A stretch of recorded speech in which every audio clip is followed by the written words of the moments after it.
doing a requested video, and I'm going to be showing you guys my movie collection and kind of going over some of my favorites and some of the highlights. I'll take them out to show you folks. Honestly, some of these I haven't even watched. Recently my mom came out to visit and she brought a lot of movies that I used to watch in my childhood. We used to have around the house, and just some that she was like, hey, this would be cool for you to watch. So I got a bunch of movies here. And I do have the gum that I'll be chewing today, which is 5 Gum Peppermint Cobalt. Okay, do a piece of this here.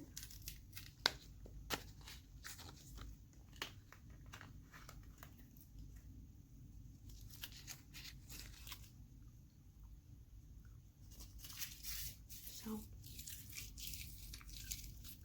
right now,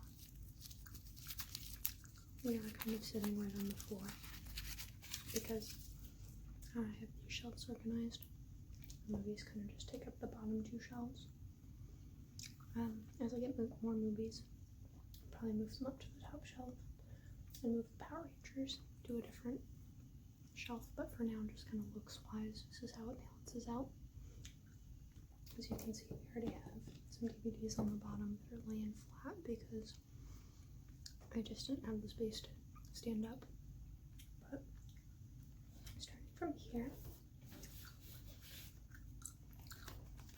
we have what I'm sure many of you have watched before, the Harry Potter movies. I have the full collection here. And this is like one of the really old school DVDs of it where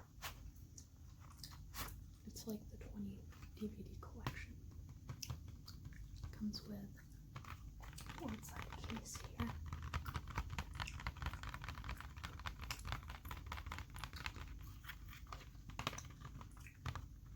I've got the nice artwork of the Hogwarts castle and the main characters. And then this bad boy opens up pretty spectacularly. With the 2-disc set, you get a whole second disc dedicated to special features. Like, they didn't play around back in the day. You were getting deleted scenes, you were getting a weird game to control with your TV remote, you were getting the whole 9. I would say, you can see like a little chessboard and stuff with Harry Potter, Hermione, and Ron hanging out on the chessboard. It's crazy seeing them so young because now they're like all old and probably like my age or older. So it's crazy getting the flashback of when they were just kiddos. So I have the whole series here. I would say I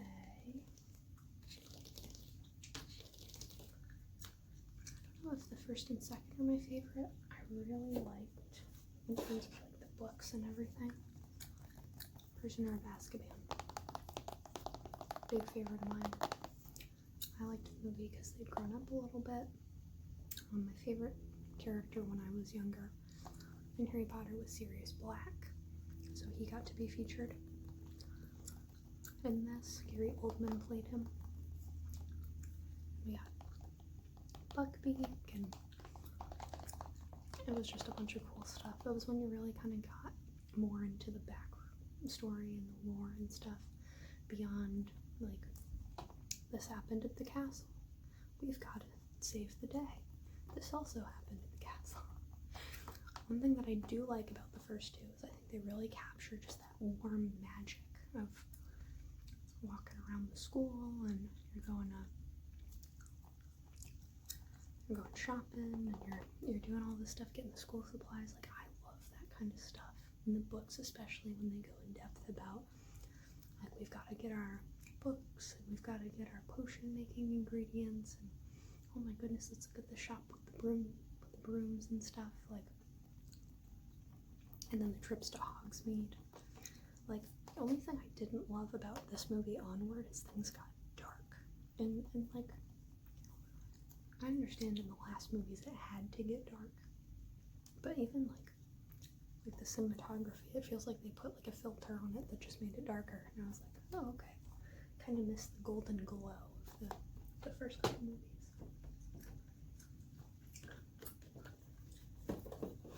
We've got, next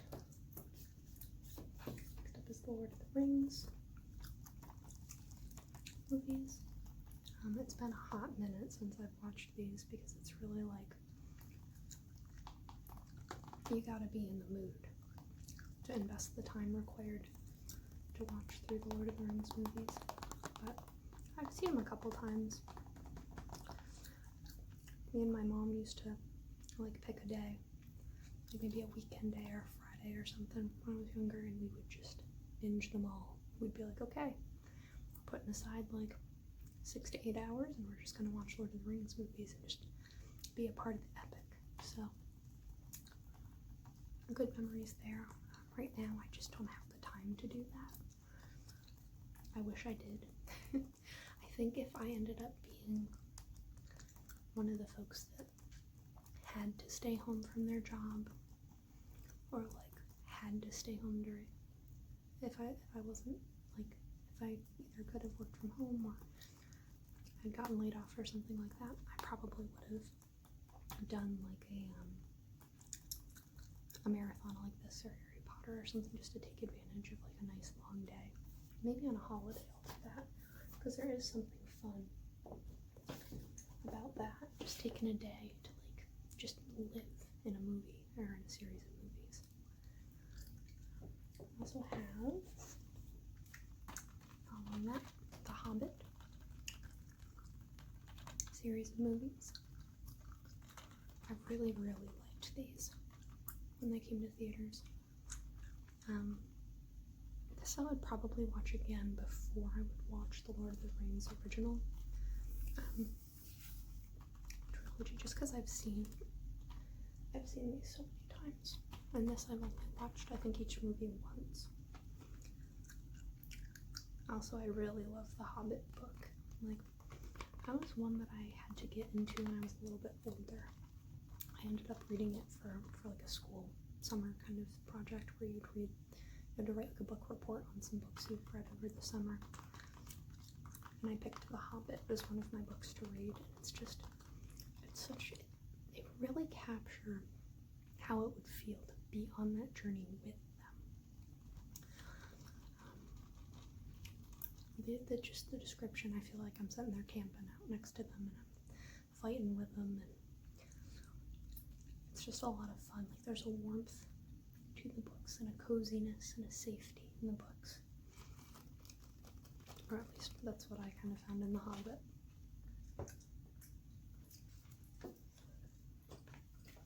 For some reason, I'm not sure why, I have 2 copies of The Desolation of, I always called him Smog, but I know some people call him Smaug. I don't know which is like canonically appropriate. When I read the books, I called him Smog, even though it's S-M-A-U-G.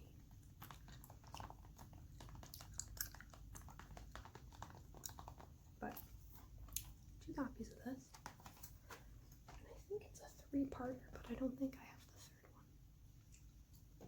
the 3rd one. The situation was probably that we like accidentally bought 2 of the same. It was probably like a 2-parter or something. Crazy. It's got a bunch of kind of like random ones. This is a classic Princess Bride. This is a nice, lighthearted movie. If you want to have a good chuckle, this is the movie to watch. The humor in this, I honestly think, has shaped my humor in general. And there's so many like good quotable lines in this. Like, this is must-watch material, just to understand some like modern day jokes and things like that. Very good. Like, it's entirely like satire, kind of making fun of the whole like there's a princess who needs saving, and you're gonna have the guy who comes from kind of humble beginnings, and there's the villain that wants to like make the princess his own, and this, that, and the other thing. It pokes fun at all of that, and it's told in kind of a cute, unique way. It's told as a story within the movie. Like there's kind of some overarching, like, not fourth wall breaking, but just like it's being told from a narrator who's telling his grandson this story and embellishing it a little bit. It's really good. Really, really good. I've seen this a bunch of times. Let me see. This is another movie that I really like. It's got a fun little, there we go, because it goes this way. It's a Johnny Depp movie, Sleepy Hollow. This one I just really like the story. It's just a fun little watch. Like I always try to watch this one around Halloween time.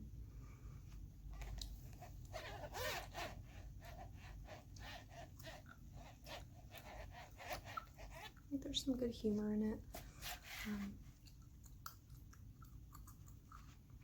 It's basically the story of the Sleepy Hollow with some twists and things, and Johnny Depp is as good as ever in the movie, and the supporting cast is really good too.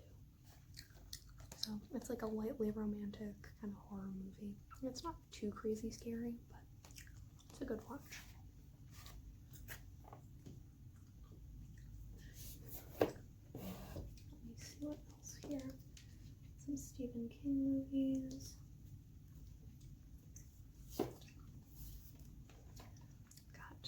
Avatar.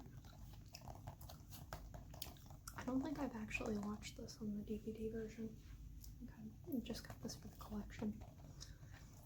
I watched it originally in theaters. I thoroughly enjoyed it. It's definitely like, it doesn't feel like you're watching a movie, in my opinion. It feels like you're on like a amusement park ride, or like you're in it. I don't know if I would ever rewatch it just because it's really long. I'd probably only rewatch it if I was watching it with someone who hadn't seen it before. Because it's a movie that is a spectacle, and I believe is like an important landmark in film history in terms of like what this did with the special effects, and it was really incredible. It's really a spectacle to watch. It's pretty long, and I feel like I remember the story pretty well because I feel like it spent kind of more time. I feel like it was a pretty simple story, but it spent a lot of time exploring the world so that you could see all of the cool stuff going on with the world. But yeah, really, really good movie. Although it is pretty long. Let me see what else we got here. This is one I was actually talking about with some friends the other day. This is one from my childhood. I don't know if you guys remember this. Dinosaur, the movie. Like, I think if I watched this now, I would probably not be able to get through it because the special effects are probably very, very, like the CG's gotta be rough. But I'm sure it's kind of similar to kids nowadays, but when I was young, dinosaurs were the thing. Like, we had The Land Before Time, which had like 600 movies, and then we had Dinosaur, and then we had, there's another animated one. I don't remember the title entirely. Let me know in the comments if you guys remember this one, but it was like basically a bunch of dinosaurs. The main dinosaur was a T-Rex who was friends with like this little boy who's kind of the main character, and they were friendly dinosaurs, and then like a carnival circus tricked them to become part of them and turned the dinosaurs evil, and it was like, actually kind of scared me as a kid. But I was thinking about this one, talking about this with some friends the other day. when we were like, what is your favorite dinosaur? And I was like, the thing from Dinosaurs with the stabby fingers.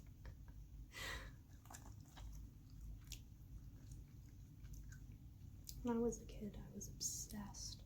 I think it's called an iguanodon. I was obsessed with dinosaurs. Like, you could show me a picture of a dinosaur and I could tell you what dinosaur that was, no problem.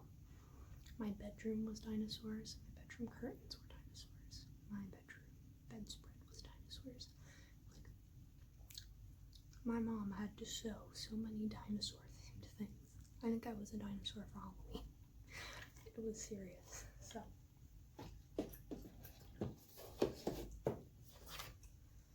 Let's see. This is another favorite from my kind of childhood. I think this came out when I was like, let me see when this bad boy came out. Like middle school, high school kind of time.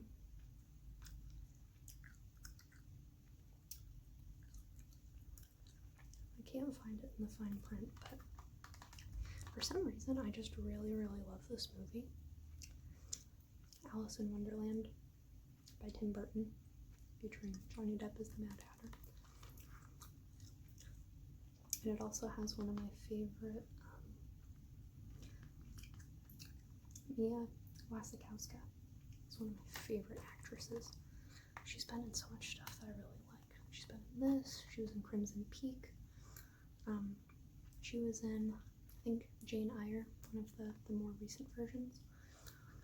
And I really love this movie.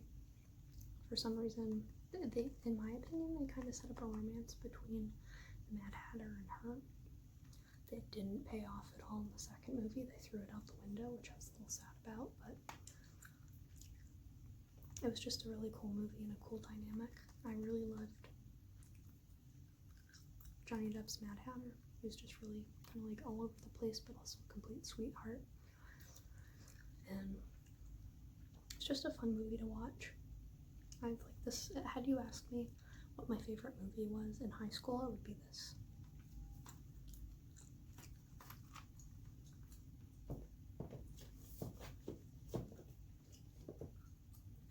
Let me see what's on the bottom here. This is one that I watched pretty recently. Galaxy Quest. This is another really good comedy one.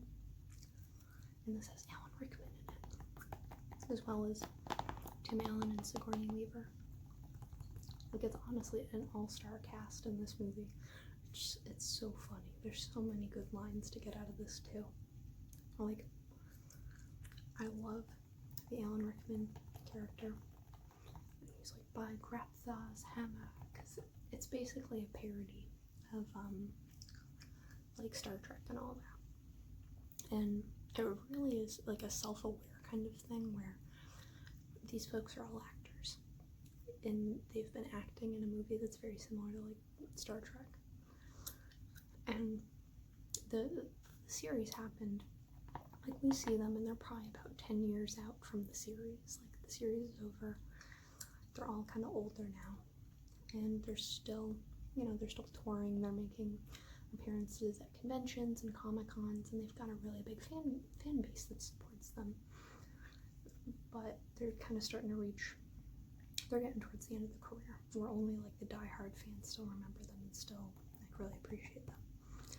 So they're kind of like, oh, you know, we're running out of hype for this. He still lives. Tim Allen plays like the commander. He's the commander-in-chief. He still really believes that he is that commander. And in the movie, they end up, I won't spoil the whole thing, but they end up in an actual situation where people believe that they're actually who they portray. And they end up having to like study who they played and kind of become who they played in the show in order to get out of kind of a real life supernatural situation. And it's fun watching people who are like, listen, I'm an actor, I played the part, get put in a situation where it's like, okay, now you actually have to like command a real ship. How are you going to do it? How are you going to hold up against like a real threat? So Really good, incredible cast, incredible humor in the movie. Like, I watch this bad boy at least like once a year. Either with like, I'll hear that a friend hasn't seen it and I'm like, you're coming over, we're sitting down and we're watching this movie. Or just for fun. Like, this is one I'll never say no to. If someone's like, hey, what do you want to put on? Thinking some Galaxy Quest, I'm like, I'll watch Galaxy Quest at any time. Let me see here. These movies are a really big favorite. This is one that I have, for some reason I've got 2 copies of this. An opened copy, a sealed copy. But the John Wick series. I really only found out about it like a year or 2 ago. Like, I was really behind on the uptake with these movies. And I didn't have a whole lot of appreciation for Keanu Reeves at the time. Like, I'd seen The Matrix, and for some reason, I think I just hit it at the wrong time in my life, where, like, I think had I watched it, had I been a little older at the time that it came out, I think I would have appreciated it more, because I've watched it again, and it's, like, I enjoyed the movie, but it doesn't hit me the same way that some folks, like, for some folks, I think The Matrix is like their favorite movie, changed their life. It didn't do that for me. It was kind of just like, okay, this is fun. But seeing John Wick, all of a sudden I'm like a huge Keanu Reeves fan now because it's incredible. And knowing that he did so many of his own stunts and like his own gun work and stuff, and this is incredible. Like, he actually became the part pretty much. He took martial arts classes. He practiced at a shooting range to be able to do a lot of the things in the movie, so not everything is a stunt double. He's also very, very good at driving, so a lot of the car stunts he does as well, which is just crazy. Like, it's awesome. Knowing that so much is authentic, it really adds so much to the immersion. And like, this movie is just the embodiment of someone just being badass for like an hour and a half. Everything John Wick does is like efficient and incredible, and he just like, it's crazy. It's like he can see 10 steps ahead of anyone, and he's just like a cool dude. He's just like, it's basically the premise of a guy who's like, listen, I did a lot of this stuff in my past, I just want to live a peaceful life. And his past life comes back and says, no, you don't get to live a peaceful life. And he's like, well, okay, I suppose. Really good stuff. I can't wait until they come out with another one of these. Like, this is the quality in these. Like, I will watch them forever. I mean, I feel like Keanu Reeves, he's really cool in terms of wanting to do stuff that fans like. Like, I know he's doing like a new Bill and Ted or something. So he's pretty much like, yeah, as much as you guys want to see me be John Wick, I'll throw on the suit and break out the gun lessons and super cool stuff. Honestly, if you ask me my favorite movie now, I'd probably say it's the John Wick movies, and I've got the whole I've got all 3 of them that have come out so far because they're all golden to me. Just some of the shots that they do. Like, one of them, I think it was in the 3rd movie, was it's like they incorporated dogs into a fight, trained dogs, and like you'll see John Wick fighting, and then in the background where no one's even like, you know, you can usually cheap out and just have shadows move in the background, or not a whole lot in the background, nothing really interesting. You'll see the dogs attacking somebody in the background. They put so much into the fights, it's incredible. Some of the best like fight choreography I've ever seen. Picked up Wonder Woman, which I still haven't taken out of the package. I just kind of picked this up to add to the collection because I really, really like Wonder Woman and Gal Gadot's version. I will admit, I was pretty skeptical and not very enthused when they cast Gal Gadot as Wonder Woman. I was like, I kind of wanted them to cast like a bodybuilder, as selfish as that is. I was like, let's get a strong looking woman who's like built, and then we'll teach her how to act, I suppose. But now that she's actually become the Wonder Woman character, she looks like, in the face and in everything, she looks exactly like pretty much what the animated series Wonder Woman looks like, what the comic book Wonder Woman looks like. And girl's been hitting the gym. She's certainly not as like ripped as some of the like artwork of Wonder Woman is drawn to be, but she does a really, really good job in the movie of just embodying the confidence and the kind of otherworldliness. And I really ended up I went into it like, oh, you know, it looks kind of like it's Wonder Woman, I'm probably gonna enjoy it, but I don't love who they cast. And then I left like, oh look, Gal Gadot's my Wonder Woman now. It's not a perfect movie. I'd say the first 75% of the movie seems pretty perfect. The ending is something. I just don't like the build-up they did to the villain, and the villain ended up being not the best in my opinion. Some of the scenes are incredible though. Like, I love the cast they got. Like the Amazons, the other warriors are exactly like everything I could have wanted. They got a bunch of athletes from like every sport and every like athletic profession, and they were like, we're gonna have scenes of you guys just kicking butt and fighting and being strong. And I'm like, that's so cool. It was so cool to see just like a bunch of women from like every walk of life, every race, just a bunch of strong people being strong. And also, like, I liked her dynamic in this with the rest of the male cast. She is basically the supernatural alongside a bunch of like guys who kind of need to rein her in because she doesn't know how the world works at the time that she kind of takes part in this journey. And they kind of break it down for her, like, not everybody's good. You can't do certain things here. Like, we need to be a little more covert. And they support her. And it's not, like, I like that it's a respectful movie, I think, to the guys that are in the movie. It's not, like, I don't know, it felt tastefully done in an era where I know that there's a lot of kind of controversy about, like, are we building strong female characters at the expense of their co-starring characters? Are we building strong male characters at the expense of their co-starring male characters that are co-starring female characters? So I felt like this had a pretty good balance of not, you know, like making fun of any of the side characters or anything like that. Really good. I do have a decent amount of the Avengers movies. There's the classic Avengers. One thing I'm really surprised about, and maybe it's because they wanted it to be like a surprise, nowhere on the box is Loki featured. Like, it's the villain supposed to be known, because I think at this point, like, even when it came out, like, everybody knows. Like, even before we saw Thanos, everybody was like, oh, it's Thanos. So yeah, I've got a decent amount of the Marvel movies, mostly just the ones that follow like the main Avengers line. I'm a really big fan of the Loki character, so pretty much any movie he's in, you know, I'm gonna buy.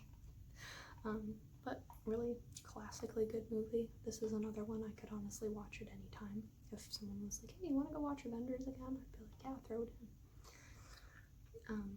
I didn't do the whole thing of, like, some people watched every Marvel movie in chronological order up until like Endgame and everything like that. And I was like, that's okay, I'm good. Because, like, I could watch like Avengers, I could watch the Thor movie, Thor Ragnarok again. The first Thor movie I enjoyed, the second one's a little rough around the edges. I could pretty much get all I needed out of that movie by just looking up a couple clips of the movie. But Avengers is a really worthwhile watch. I'd watch that any day. The Thor movies. I have Man of Steel, although I haven't actually watched this movie. I really didn't kind of get like roped into the Henry Cavill Superman until I watched Batman vs. Superman and then the Justice League, which I know are very flawed movies. But in terms of aesthetics, I will say that I really like how Henry Cavill looks as Superman, just in terms of like, he looks pretty authentic to what some of the comic art looks like. Same with Ben Affleck Batman. Very similar to like the older Batman look, and very similar in proportion to what Batman, his stats are supposed to be. Like, Ben Affleck is a tall guy, and he got really, really like built for his role in Batman vs. Superman. So I felt like aesthetically they played them really well. I probably do need to watch this because I want to have like an opinion on it, but I haven't watched it yet. Let's see, I've got the original like Dark Knight and Dark Knight Rises. This is an interesting collection. I have The Mummy, the collector's set, with includes all three adventures: The Mummy, The Mummy Returns, and The Scorpion King. These movies I was obsessed with as a kid, and I don't know why. I was obsessed. I wanted to be a part of the story. I wanted to like fight the mummy guy. I thought it was really romantic, his relationship with trying to resurrect his lover. Like, I was obsessed with it. I don't know why. I think I liked just the context of the exploration and the like, oh my goodness, a mummy came back to life. This is Egypt. There's all this kind of magic about it. And then The Scorpion King I really liked as well at the time. I think if I watched it now I might feel different, but I'm nostalgia for it. Says that was pretty good. Now this is a pretty beefy case. Like, it all in here.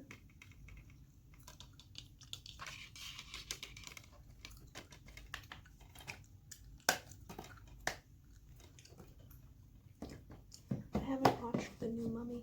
Those ones, with Ben Fraser in them, are really the only ones that like speak to me as like my Mummy movies. I was just kind of like, I know there's a new one coming out. It's not the same continuity, so I don't really have a whole lot of attachment to it. Let's see what else we got here. Some of these I've shown you guys already.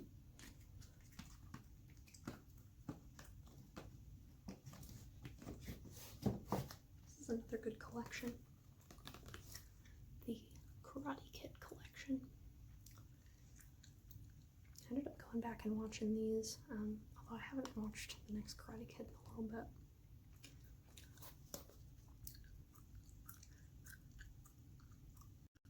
But I just really like these, and I especially like the Cobra Kai series that's come out. Like, I don't know which I like more, because like as a kid watching this was like a really big deal and really inspiring. I actually did karate as a kid, was my like sport kind of deal. For several years when I was young, so watching this used to get me really hyped up, even though like the point system in this was a little bit different than how they did it at my kind of dojo and in the area that I did karate. But yeah, really good series. I really love Cobra Kai, which has come from it. I'm super excited for the next season. Like, I'm just really happy that the original actors were cool with coming back to do. So we have Ralph Macchio, and then I think it's William Zabka. They were pretty cool with coming back to play their characters, but older. So it's like, whereas this really hit as a kid, the new Cobra Kai really hits now that I'm older, and it's like, you can kind of relate more to the issues that the guys are having in Cobra Kai, of like being an adult and having responsibilities and having the feelings of like, I have like really good memories of high school, but did that mean like I peaked in high school, versus like, did I have so great memories in high school, but now that I'm successful now, I look back on it differently. Like, their dynamic is really cool. They set up a lot of situations where, like, they kind of role reverse in terms of like who is teaching like kids that might be, you know, picked on versus who's kind of teaching the bully characters. So really, really cool. If they ever come out with a DVD set for the Cobra Kai series, I will buy it, because I know right now it's a YouTube exclusive, but and then I think it's moving to Netflix. But should they come up with a DVD set, I will totally buy it to add it to the collection. But yeah, I mean, there are some other movies included in here, but those are definitely like my favorite ones, and the ones that I definitely remember the most, and that I would be either apt to watch again or to recommend to somebody. So let me know in the comments if any of these are some of your favorites, or if you have some that you think I should really add to my collection, or just favorite movies in general. I'm always interested to hear what people have as favorites, because either it'll remind me of a movie that I really loved that I forgot about, or it'll give me some ideas when, you know, I'm having a movie night or something and I don't know what to watch. So thank you guys again for watching, and I hope that you're having a great day or night or afternoon, and I will see you in the next video.